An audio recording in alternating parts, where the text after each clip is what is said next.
भाग 3 शारीरिक स्वास्थ्य और तंदुरुस्ती के लिए आकर्षण के सिद्धांत का उपयोग। कई लोगों की नज़र में सफलता की परिभाषा धन और संपत्ति के इर्द गिर्द घूमती है, लेकिन हमारा मानना है कि खुश रहना ही सफलता की सही परिभाषा होनी चाहिए। जिस तरह खुश रहने के लिए पैसा और खुशी ज़रूरी है, उसी तरह एक अच्छा और स्वस्थ शरीर भी बहुत ज़रूरी है। अपने भौतिक जीवन के प्रत्येक अनुभव हम इस शरीर के माध्यम से ही तो महसूस करते हैं। अर्थात जब हमारा शरीर स्वस्थ होता है तो हम अच्छा महसूस करते हैं और अपने आसपास के परिवेश का आनंद ले सकते हैं। शरीर के स्वस्थ न होने पर भी सकारात्मक दृष्टिकोण रखा जा सकता है, यह कथन सच है। फिर भी स्वस्थ शरीर में सकारात्मक विचार करना ज़्यादा सहज और आसान होता है। जिस प्रकार अच्छे विचारों से स्वास्थ्य सुधर सकता है, उसी प्रकार अच्छा शरीर अच्छे विचारों को प्रेरणा देता है। जिस तरह पैसे नहीं होने पर सिर्फ विचारों के आधार पर आर्थिक संपत्ति का निर्माण किया जा सकता है, उसी प्रकार शरीर के स्वस्थ नहीं होने पर भी आप स्वास्थ्य संबंधी विचारों द्वारा स्वास्थ्य का निर्माण कर सकते हैं। शिकायत संबंधी शिकायत शिकायत ही होती है। कई लोग मानते हैं कि युवावस्था में या अच्छा स्वास्थ्य होने की स्थिति में आशावादी विचार रखना आसान होता है, लेकिन खराब स्वास्थ्य या बुढ़ापे की अवस्था में आशावादी होना मुश्किल है। ज्यादातर लोग अपने विचारों को उम्र और वर्तमान परिस्थिति से बांधते हैं। उन्हें विचारों की शक्ति की कल्पना ही नहीं होती है और उनके ध्यान में यह भी नहीं आता है कि जब वह इस प्रकार की शिकायतें करते हैं तो वही शिकायतें उनके स्वास्थ्य के मार्ग में बाधा उत्पन्न करती हैं। लोग शरीर संबंधी शिकायतों के साथ साथ अन्य बातों के विषय में भी शिकायत करने लगते हैं। वह किसी पर नाराज रहते हैं, उनके काम से असंतुष्ट रहते हैं इत्यादि। परंतु यह सत्य है कि शिकायत आखिर शिकायत ही होती है। किसी भी कारणवश यदि एक बार आप शिकायत की भावना में गए तो आप सुधार कार्य में बाधा निर्माण करते हैं और स्वास्थ्य सुधारने की संभावना को ही खत्म कर देते हैं। स्वास्थ्य सुधारने की कार्य पद्धति समृद्धि के समान ही है। परिवर्तन के सिद्धांत के अनुसार आप अपने शक्तिशाली विचारों को सकारात्मक दिशा दीजिए, जिसका परिणाम स्वरूप स्पंदन में परिवर्तन होगा। इस शरीर में शामिल होने के काफ़ी पहले से आपके पास मौजूद असामान्य शक्ति का आपको एहसास होगा और आप अच्छी भावना के आधार पर स्वास्थ्य को प्राप्त कर लेंगे। अच्छी भावनाएं। इस संसार में आपके विचारों को सबसे अच्छा प्रतिसाद देने वाली कोई वस्तु है तो वह आपका शरीर है। यदि आपको अपने विचारों की शक्ति जाननी हो तो सबसे पहले अपने शरीर पर काम करना चाहिए। दुनिया की नज़र से खुद की तरफ देखते समय यदि हमारे मन में अपने शरीर से संबंधित कोई नकारात्मक विचार होंगे, तब उसके तीव्र नकारात्मक परिणाम भी आपके शरीर पर तुरंत ही होते हैं। स्वास्थ्य के विषय में सही जागरूकता बीमार होने पर ही आती है और उसी समय हम स्वास्थ्य के लिए सही मायनों में मनपूर्वक प्रार्थना करते हैं। ऐसे समय की गई प्रार्थना और सकारात्मक विचार हमें जल्दी ठीक करते हैं, परंतु ऐसे समय यदि हम वर्तमान परिस्थिति अर्थात बीमारी की तरफ ध्यान केंद्रित करते हैं और उसी तरह से विचार करते हैं तो आकर्षण के सिद्धांत के अनुसार बीमारी और अधिक प्रबल होती जाती है। ऐसे समय यदि हम परिवर्तन के सिद्धांत के अनुसार अपने विचारों को बदल सकें और बीमारी से ध्यान हटाकर स्वास्थ्य की तरफ ले जा सकें, तब उस समय हम स्वास्थ्य को आकर्षित कर सकते हैं। यह संतुलन हमें बनाए रखना आना चाहिए। शब्दों की अपेक्षा अनुभव ज्यादा शक्तिशाली होता है। आप इस पुस्तक के सभी बिंदुओं को पढ़कर तुरंत उसका अनुसरण करना शुरू कर दें, क्योंकि जब तक हमारे शब्दों को अनुभव का साथ नहीं मिलता तब तक उसका रूपांतर ज्ञान में नहीं होता है। अतः आप जो भी कुछ पढ़ रहे हैं या समझ रहे हैं, यदि उसे ज्ञान में रूपांतरित करना है तो छोटे छोटे प्रयोगों के द्वारा इन सभी सिद्धांतों का अनुभव लेकर देखिए। यदि आपका शरीर वैसा है जैसा आप चाहते हैं तो लगातार उस पर ध्यान केंद्रित करते ही रहें। लेकिन यदि ऐसा नहीं है और आप अपनी शारीरिक क्षमता और स्वास्थ्य में सुधार करना चाहते हैं तो तुरंत अपने शरीर के बारे में कहानी बदलना शुरू करें। जिस प्रकार का शरीर और जो क्षमताएं आप चाहते हैं उसके बारे में सोचना शुरू करें। यद्यपि विचारों में शक्ति होती है तब भी आप लोगों के विचारों में परिवर्तन नहीं ला सकते हैं, क्योंकि लोग बिना किसी कारण के उनकी वर्तमान परिस्थिति के विषय में ही विचार करते रहते हैं। और यदि शरीर की वर्तमान परिस्थिति के विषय में विचार करते रहे तो नए स्वरूप का शरीर और स्वास्थ्य कैसे प्राप्त होगा? उसके लिए नई कहानी और स्पंदनों की आवश्यकता होगी। विचार समस्या का समाधान वास्तविकता में लाता है। आकर्षण के सिद्धांत के अनुसार एक विचार उसी प्रकार से दूसरे समान विचारों को आकर्षित करता है, इसका अर्थ हम जब पहला नकारात्मक विचार करते हैं तब वह विचार अकेला नहीं आता है, बल्कि वह अपने साथ भूतकाल की घटनाओं से और भविष्यकाल की संभावना से नकारात्मक विचार भी साथ लेकर आता है।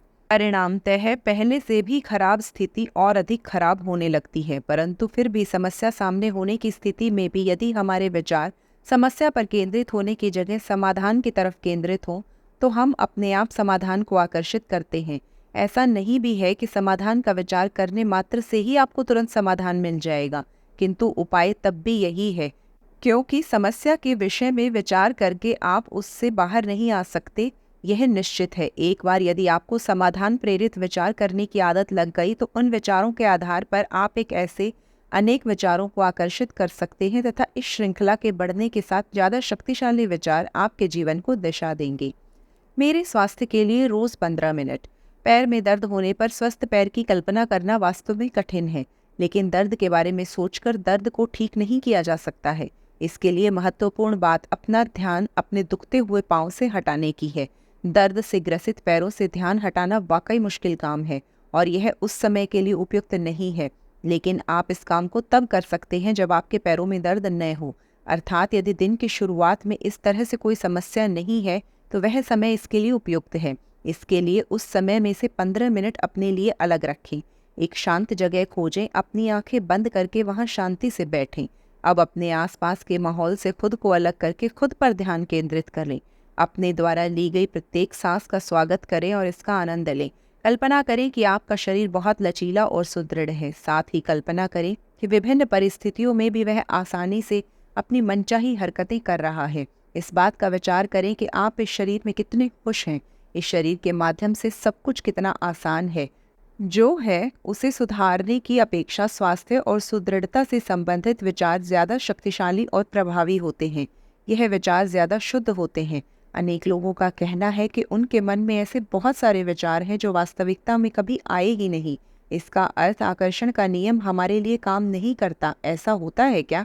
दरअसल ऐसा नहीं होता है। उनकी गलती यह होती है कि उन्हें क्या चाहिए यह बताने की अपेक्षा अधिकतर समय वह क्या गलत है, इसे ठीक करना चाहिए आदि बातों पर विचार करते रहते हैं और यह विचार वास्तविकता में आने के लिए स्वाभाविक रूप से देर लगाते हैं। इस प्रकार प्रतिदिन यदि आप खुद को 15 मिनट देते हैं और एक नए और सुदृढ़ शरीर की कल्पना करने लगते हैं तो सहजता से आपके मन में एक नई कहानी का निर्माण होता है। यह नई कहानी आपको सही लगने लगती है और आपके द्वारा कल्पना में देखी गई बातें आपके अनुभव में आने लगती हैं और जैसे जैसे ये अनुभव बढ़ता जाता है वैसे वैसे ही आपकी नई कहानी ज़्यादा प्रबल होती जाती है। परिणाम स्वरूप आपको ज़्यादा अच्छे शरीर का आभास होता है। मैं दूसरों के बंधन में नहीं। जब आपने इस शरीर में प्रवेश किया तब आप खुद ब खुद अव्यक्त अवस्था से व्यक्त और भौतिक स्वरूप में प्रकट हुए। शुरुआत में जिस समय आपके शरीर में प्रवेश किया तब आपका रिश्ता भीतर की दुनिया से ज़्यादा मजबूत था और बाहरी दुनिया से संबंध बहुत कम था। इस शरीर में प्रवेश करने का आपका उद्देश्य भी स्पष्ट था, अर्थात आपको इस शरीर के माध्यम से भौतिक जीवन का आनंद लेना था। भले ही आपने अपने शरीर के बारे में पुख्ता कल्पना नहीं की होगी, फिर भी आपको सुदृढ़ शरीर होने की बहुत प्रबल इच्छा थी और आपको विश्वास था कि ऐसा ही होगा। लेकिन जैसे जैसे आप बड़े हुए और आपका ध्यान बाहरी दुनिया की ओर आकर्षित होने लगा, आप ऐसे लोगों से मिले और देखा कि वे लोग खुद उस आंतरिक दुनिया से बहुत दूर चले गए थे। स्वाभाविक रूप से आपने भी उन लोगों की तरह ही अपने स्वास्थ्य विषय के मूल विचार को छोड़ दिया। इस शरीर में प्रवेश करके स्वस्थ और तंदुरुस्त रहना सहजता से संभव है, लेकिन एक बार जब हम शरीर में प्रवेश करते हैं तो हमारे आसपास की दुनिया हमें इनके जैसा बनाने की कोशिश करती है और हमारा ध्यान जो हमारे अंदर के वास्तविक अस्तित्व पर होता है वह उसे अपनी तरफ आकर्षित करने का प्रयास करती है। कई छोटे बच्चे अपने अस्तित्व में खुश रहना पसंद करते हैं, लेकिन माता पिता और शिक्षक उनकी खुशी की परवाह नहीं करते और उनका उपयोग अपने मनोरंजन के लिए करते हैं। उन्हें उन छोटे बच्चों की शांतता बिल्कुल भी अच्छी नहीं लगती है और वह हमेशा उन्हें अलग अलग कामों में संलग्न रहने का प्रयास करते हैं।